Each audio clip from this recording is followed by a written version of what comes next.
On the last video, I talked about assessment platforms for coaching. And I've been asked by a number of people offline in the comments field and through the YouTube channel to explain a little bit more about what I meant. So if you're in a leadership position and you're managing a team and you have to perform through that team, we all know that there's a difference between your individual performance and your performance as a leader. And as an individual contributor, it's very simple to get feedback because what you're doing either meets the company's expectations or meets your boss's expectations, or it doesn't. And if it doesn't, then it's very easy to get feedback on how you can improve your performance, pull together a plan on improving your skill and capability, and you move on from there. As a leader, it's more difficult because the capability of leadership and your performance is only really judged by the performance of your team and your organization. And that getting that feedback on your performance as a leader becomes more difficult because as you rise through the ranks of an organization, your ability to gain feedback becomes constrained because your team and the people around you start to treat you and see you differently. Once you're in a leadership position, it's not quite so easy to gain that feedback. So one of the mechanisms that coaches deploy in order to support clients to get that feedback are leadership assessment platforms.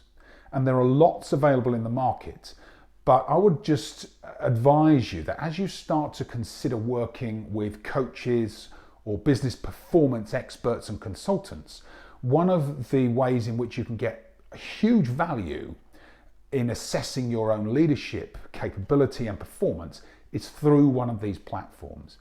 And there are a number of platforms available, but I would employ you to think about platforms that are evidence-based. Evidence-based, so they've been tested with leaders and leadership capability, and you know that whatever criteria they're assessing is robust and has behind it some evidence.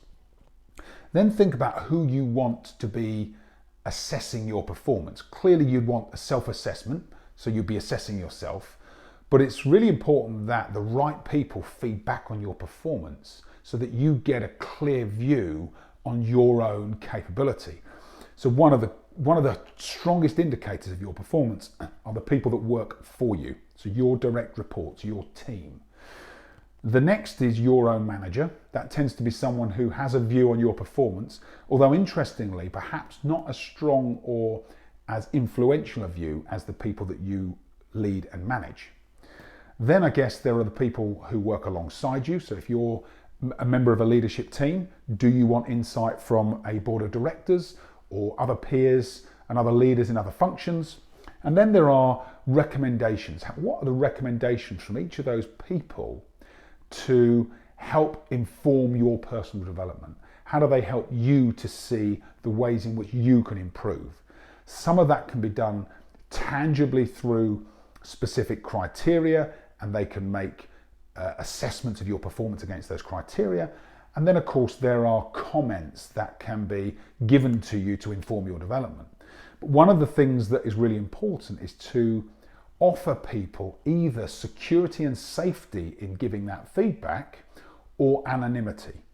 So if you're quite a strong leader and you think maybe people wouldn't be honest with you, there are ways in which that feedback can be anonymized so that the people giving it will give you more honest, more robust and more frank feedback, which will reduce your blind spots and enable you to see yourself as others see you.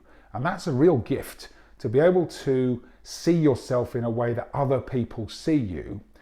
Gives you a mirror in which to look at yourself with a different perspective and enable you to work on a plan that strengthens your own capability going forward to meet the needs of the people who are going to be impacted most by your performance and your behavior as a leader. I hope this is a useful context for you. We are going to talk about coaching. I wanted to sow some seeds with you about assessment and personal feedback before we get into coaching, because that is what informs coaching and the work that a coach can do to maximize the impact on development and performance of a leader. So I look forward to seeing you on the next video in the Leadership Success Series from Focus for Growth. In the meantime, if you have any feedback, please feel free to get in touch with me or any of the team.